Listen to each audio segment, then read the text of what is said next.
ఎగువకి తోడెతడే తరతరాలని సీతి దాటే చిరువేకువ జాడతడే తరతరాలని సీతి దాటే చిరువేకువ జాడతడే తడే తడే తడే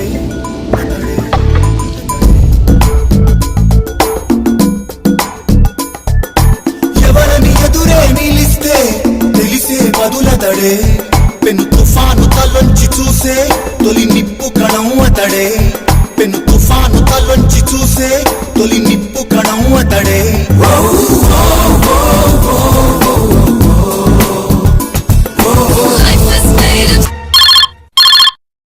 సార్ టార్గెట్ ప్లేస్ కు రీచ్ అయినాను సార్. ఓకే, ఇప్పుడు టార్గెట్ నీ ఎదురుగా ఉంది సార్. అందులో ఒకడు బ్లూ కలర్ షర్ట్ వేసుకుని ఉంటాడు సార్. వాడి పక్కన ఉన్న ఆమెను కాల్చాలి నువ్వు.